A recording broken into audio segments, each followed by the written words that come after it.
Hello everyone, my name is Callie and I'm going to be participating in BookTubeAthon 2015. I'm kind of new to the whole BookTube thing. I just sort of accidentally found people ranting about books on YouTube about a couple months ago, and I'd been thinking about doing a written blog for a while, and I just sort of thought maybe this might be a better way for me to talk about books, because I think I'm a better talker than I am a writer. So I'm going to give this a try. And I'm going to do it in the middle of BookTubeAthon, which was maybe the worst idea in the world, but we're going to give this a try. So yeah, I have my TBR for BookTubeAthon, and we're going to see how this goes. So, great.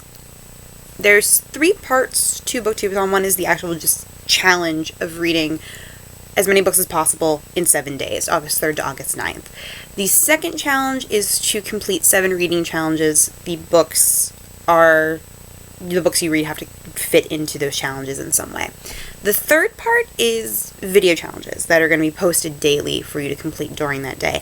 I don't know if I'm going to be doing those, honestly, because I do have a full-time job, and the free time that I do have, I kind of would rather be reading. I'm still going to be posting status updates about what I'm doing, how my books are going, and everything, my big pile of books are going during the week. I might be doing the video challenges. I don't know. We will see. So that's not a definite no. It's a definite maybe. We'll go with that. So, yeah. But the books I'm going to be reading, I'm going to be listing them by the challenges that they're going to be fulfilling. So, here we go. The first reading challenge is to read a book with blue on the cover. And for that, I'm going to be reading The Darkest Part of the Forest by Holly Black. I've mostly picked this book because, A, it has the little blue butterfly right there on the front cover. And I also have to take this back to the library before Friday. So, I haven't read it yet. So, I'm going to read it now. And I've heard a lot of people talk about this on here and on other written book blogs. It sounds pretty interesting. I'm going to give it a shot. Why not? So, the second reading challenge is to read a book whose author's last name begins with the same first letter as your own last name. And for this, I have chosen to read Magic Bites by Alona Andrews. My last name begins with an A. Andrew begins with an A. So, there you go. I know this is an urban fantasy book. It takes place in Atlanta, and there's obviously magic, which is something, and there's a whole bunch of paranormal creatures and all that good stuff. So, it sounded interesting. It's actually recommended to me by a coworker. And that actually leads into the third reading challenge, which is to read a book that's somebody else's favorite book. And this wasn't necessarily her favorite book. She told me it was one of her favorite series. And this is the shortest favorite I could come up with that I actually owned. Because every book that I asked somebody about was, huge favorite book. When I say huge, I mean physically page count was huge. I would not be able to read that in a readathon. This is fairly short, so I figured this would be a quick read, and it would fulfill 2 of the challenges, so there. The fourth reading challenge is to read a book without ever letting go. From the time you start it to the time you finish it, you have to have it in your hands at all times.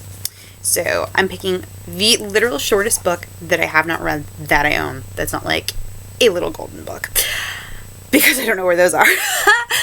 So the book I've chosen for this is Nick and Nora's Infinite Playlist by Rachel Kahn and David Levithan. I got this when the movie came out, and I never read it. I just got it because I thought it sounded good. I never read it. It's short as heck. It's literally, I checked the page count, it's 188 pages. And 8 of those 188 pages are pictures from the movie.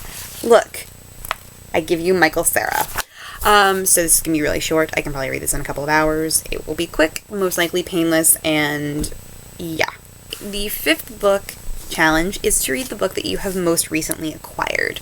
And this is where it's going to kind of get a little bit harried for me, because I actually have gone a sort of buying rampage on Amazon, and I have a lot of books that I bought, and they haven't all shown up yet. And actually the last order is supposed to come in, I believe, Tuesday or Wednesday. So, the middle of BookTubeAthon. So this may change, because I do have books in that order that I really might want to read. I don't want to say instead of this one, but I kind of might want to read those a little bit more.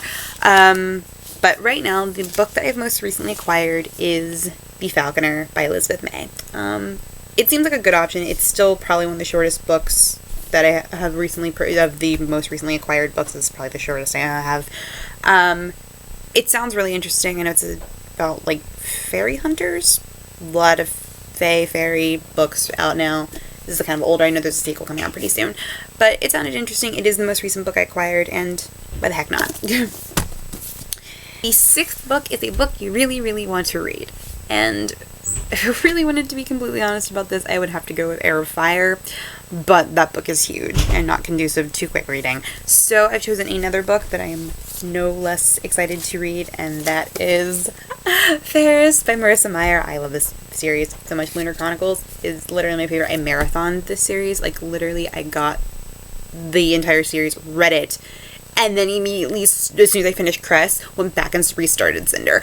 I love this series so much, and I think this might be my only shot at a Lunar Chronicles fix before winter comes out in November.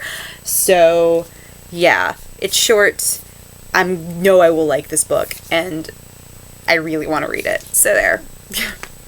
So, the last reading challenge is to read 7 books total in the week of BookTubeAthon. And this is where it's going to get really, really harried because I only have 5 books so far. So, I have to come up with 2 more books to read.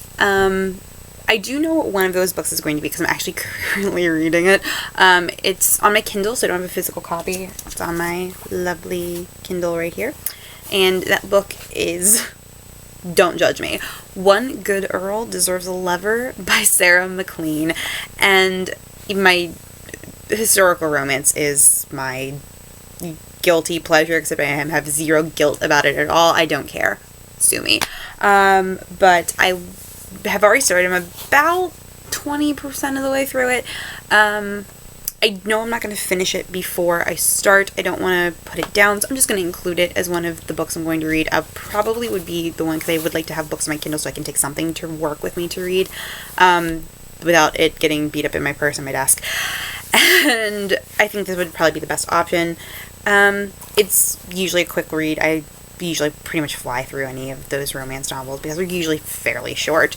So, yeah, that's my one book. And then the last book, the 7th book, is kind of up in the air because, like I said, I do have a lot of books coming in still that I might want to read a little bit more than other books. But as of right now, the book that I'm choosing for the last book is going to be The Raven Boys by Maggie Stiefvater. This is one that I have heard a lot of people talk about even before I started watching BookTube. It sounded interesting. I thought it looked cool. My library didn't have it, so I bought it. And I've wanted to read it for a while, so cool. And if I would have to take The Darkest Part of the Forest back before I can get to it, look, it's blue all over this cover. So I do still have a blue book that's a backup for the other one. So yeah, that is what I'm planning on reading for BookTubeAthon. You can come back here and follow me. I'm probably going to be posting status updates. I may be doing the video challenges. I don't want to say I haven't decided yet, but I gotta see how my time management skills work still. But yeah, so, and I think this is the thing you're supposed to do, where you hold up your books for everyone to see. The Falconer's kind of ripped. Darn shipping. But yeah. So we'll see how this goes. Bye!